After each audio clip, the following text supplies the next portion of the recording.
Well, the war between Israel and Hezbollah in Lebanon was the subject of talks between the US Secretary of State and Arab leaders in London earlier on Friday. Antony Blinken met with the Lebanese caretaker Prime Minister Najib Mikati and Jordan's Foreign Minister Ayman Safadi.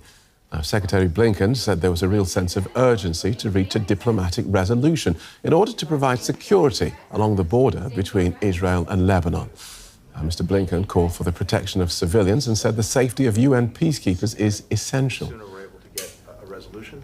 Meanwhile, let's see if we can take a closer look at the Arab states' perspective on this conflict with Hanin Ghaddar.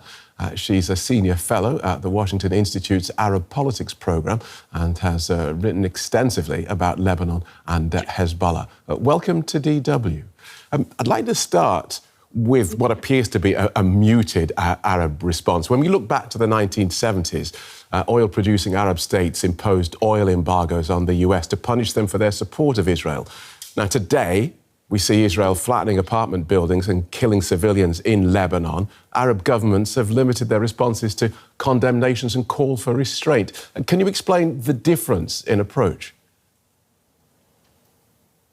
Yes, absolutely. There is a huge difference, but much has changed since then. Like we have to be careful about this war on Lebanon and the difference between this time and even the most recent one in 2006. This seems to be a war on Hezbollah. Israel is hitting Hezbollah. It's not hitting Lebanon and Lebanon's infrastructure. Yes, there are a lot of civilians who are dying as casualties of this war, but the main target of Israel is Hezbollah. In 2006 was different because Israel was hitting Lebanese infrastructure, like the airport and the vital infrastructure. This has not been hit this time. So it is different in nature. Okay. There's no love for Hezbollah by the Arab States this time. Things have changed drastically in the region. Iran's activities and military operations in the region have changed drastically, and there's no love for Iran and proxies in general, but mainly for Hezbollah, especially when Hezbollah decided to go into Syria and fight the war of Bashar al-Assad. Things have changed drastically since then. So there's some kind of support. If Hezbollah is going to be weakened, eliminated, I don't think the Arab states would mind. Right. That was actually the point I was about to make. You can see a situation in which Arab states would actually be quite happy to see Israel weakening or even defeating Iran's proxies, Hezbollah in Lebanon and Hamas in Gaza. It's states and people, like the Syrian people, the Lebanese people, the Iraqis, people who were like the actual victims of Iran's proxies and Hezbollah in the region, especially in Lebanon and Syria. They are seeing this as a good change, not a bad thing. Right. Weakening these proxies is going to empower the people. It's like both states and the people. It's not just states. If Israel gets its stated wish and returns its citizens to the north of the country, will that mean that Lebanon and the wider world will have to accept that South Lebanon will be reduced to a wasteland in the name of Israel's security? Well, that's not going to be easy to accept because there are people who live there and who have lost their houses. If Israel stays also inside Lebanon, this incursion will become an occupation, which would become an issue in Lebanon and might re-legitimize Hezbollah's weapons.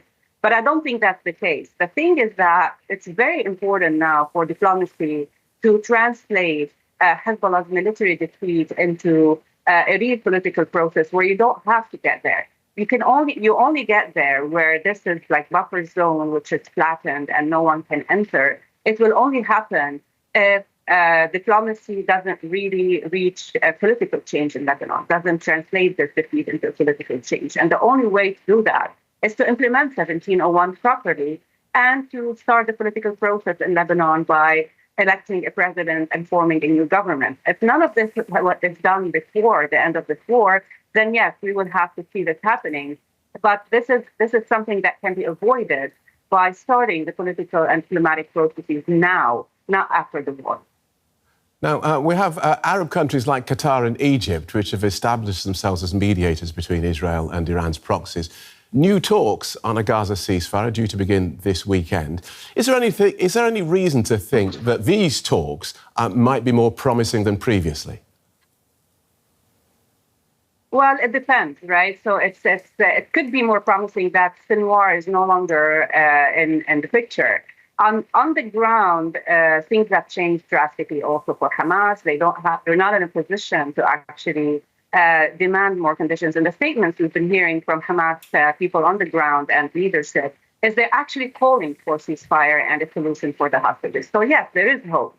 However, it's also we have to see the conditions. We have to see the negotiations, the next round of negotiations. If this is just talk in order to delay any kind of further military operations or not, like time will tell.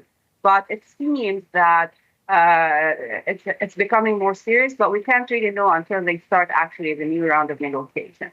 Okay, thank you so much for joining us. Hanin Ghaddar with the Washington Institute's Arab Politics Program. Thank you.